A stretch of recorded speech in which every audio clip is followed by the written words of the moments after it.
इस प्रयोग का हेतु वोल्टेज वर्सेस करंट का ग्राफ खींचकर 2 या 3 तारों की रेजिस्टिविटी मालूम करना है। ये आवश्यक उपकरण एवं सामग्री की लिस्ट है। ये थ्योरी है। अगर जरूरत पड़े तो वीडियो को पॉज करके इसको पढ़ सकते हैं।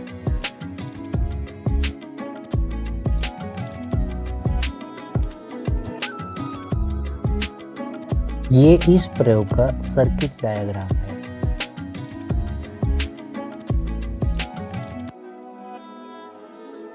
सबसे पहले एक रेजिस्टर लेंगे, उसमें से करंट पास करने के लिए एक बैटरी को रेजिस्टर के साथ जोड़ेंगे। अब करंट सर्किट में से क्लॉकवाइज डायरेक्शन में फ्लो करेगा। करंट को मेजर करने के लिए एमीटर को रेजिस्टर के सीरीज में जोड़ेंगे। रेजिस्टर के अक्रॉस वोल्टेज मेजर करने के लिए वोल्ट मीटर को रेजिस्टर के पैरेलल में जोड़ेंगे। वोल्टेज एंड करंट को सर्किट में स्मूथली चेंज करने के लिए रिओस्टेट को बैटरी के पैरेलल में जोड़ेंगे। चलिए ऑपरेटर्स को अरेंज करते हैं। ये एक बैटरी एलिमिनेटर है, ये एक रिओस्टेट है जिससे हम लोग वोल्टेज को स्मूथली चेंज करेंगे। ये एक मल्टीमीटर है जिसको हम लोग एज एमीटर यूज करेंगे करंट मेजर करने के लिए। दूसरा मल्टीमीटर है जिसका हम लोग यूज करेंगे वोल्टेज मेजर करने के लिए। ये अननोन रेजिस्टेंस है जिसका वैल्यू हम लोग एक्सपेरिमेंट करके फाइंड करेंगे।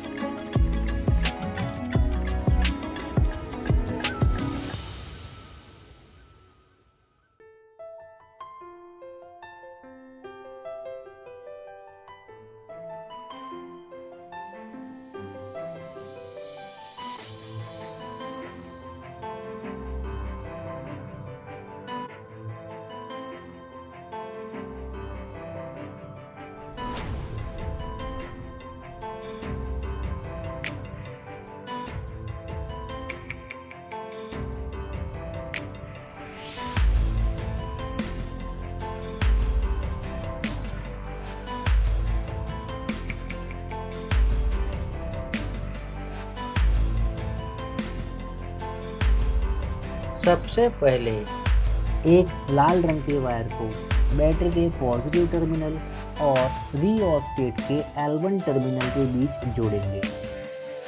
एक काले रंग के वायर को बैटरी के नेगेटिव टर्मिनल और रिओस्टेट के L2 टर्मिनल के बीच जोड़ेंगे।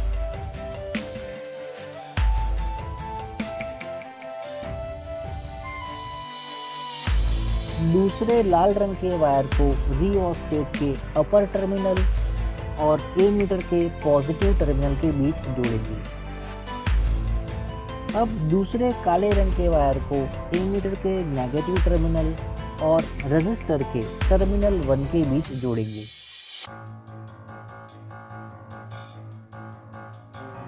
तीसरे काले रंग के वायर को रेजिस्टर के टर्मिनल 2 और रिओस्टेट के L2 टर्मिनल के बीच जोड़ेंगे। तीसरे लाल रंग के वायर को रेजिस्टर के टर्मिनल 1 और वोल्टमीटर के पॉजिटिव टर्मिनल के बीच जोड़ेंगे।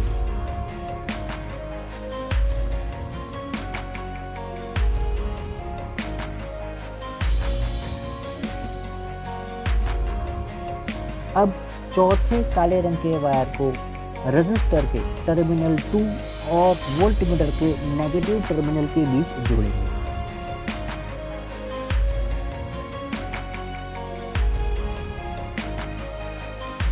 अब एमीटर के लिए मल्टीमीटर के नॉब को 200 मिली एम्पियर पर सेट करेंगे। वोल्टमीटर के लिए नॉब को 20 वोल्ट पर सेट करेंगे। अब सर्किट रीडिंग्स लेने के लिए तैयार है। रिओस्टेट के स्लाइडर को L2 की ओर खींचकर वोल्टमीटर एंड एमीटर के रीडिंग्स को 0 करेंगे। अब धीरे धीरे स्लाइडर को L1 की ओर स्लाइड करेंगे, जिसके कारण वोल्टेज और करंट की वैल्यूज चेंज होगी। सारे रीडिंग्स को हम लोग ऑब्जर्वेशन टेबल में नोट करेंगे। अगर आप रिओस्टेट के स्लाइडर के ऊपर ध्यान दोगे तो दिखेगा कि स्लाइडर धीरे धीरे L1 की ओर स्लाइड कर रहा है।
अब रजिस्टर R1 को सर्किट में से दूर करके रजिस्टर R2 को सर्किट में जोड़ेंगे।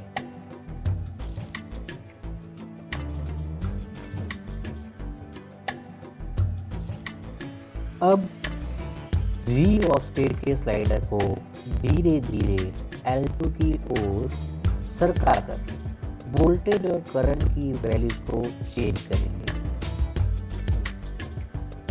और ये वैल्यूज को हमारे ऑब्जर्वेशन टेबल के अंदर नोट करेंगे।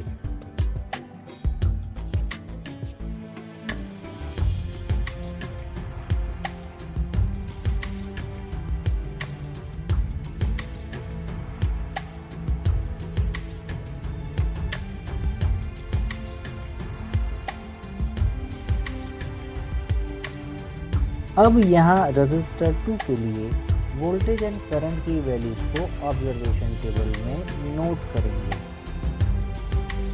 वोल्टेज को करंट से डिवाइड करने पर हर एक रीडिंग के लिए रेजिस्टेंस की वैल्यू मिलेगी। अब हर एक रीडिंग को ग्राफ पे मार्क करके वोल्टेज वर्सेस करंट का ग्राफ प्लॉट करेंगे। अब ज़्यादा से ज़्यादा पॉइंट को छूकर निकलने वाली एक स्ट्रेट लाइन बनाएंगे। इस स्ट्रेट लाइन का स्लोप हमें रेजिस्टर 2 की वैल्यू बताएगा। जब आप इसको खुद के ग्राफ पेपर पे प्लॉट करेंगे तब ये कुछ ऐसा दिखेगा। यह एक्सपेरिमेंट का प्रोसीजर है। यह वोल्टेज वर्सेस करंट के 2 ग्राफ है। यह कैलकुलेशंस है। यहाँ पर सबसे पहले R1 और R2 के एवरेज वैल्यू का कैलकुलेशंस दिखाया गया है। कैलकुलेशन के दूसरे भाग में हर एक रजिस्टर के क्रॉस सेक्शनल एरिया का कैलकुलेशन दिखाया गया है। यहाँ पर क्रॉस सेक्शनल एरिया का यूनिट मीटर स्क्वायर है।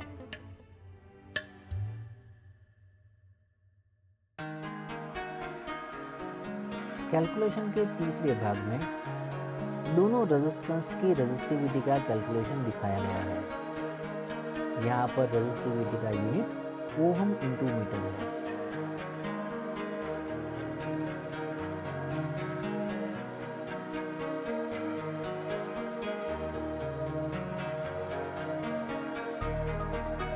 यह एक्सपेरिमेंट का रिजल्ट है।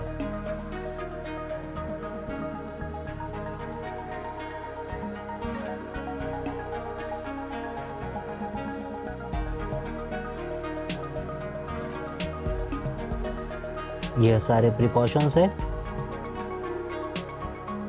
और ये सारे सोर्सेस ऑफ एरर्स हैं।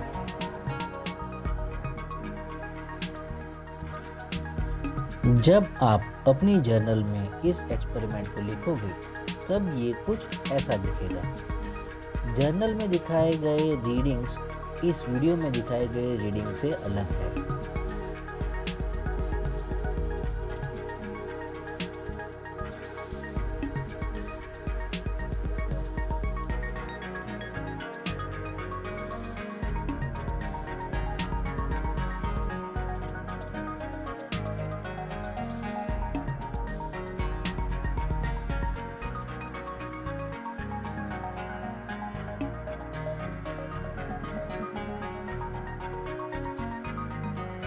यहाँ से आगे चलने वाले वीडियो को रैंडमली पॉज करके आप रजिस्टर R1 और रजिस्टर R2 के लिए नए रीडिंग्स लेकर पूरा एक्सपेरिमेंट रिपीट कर सकते हैं।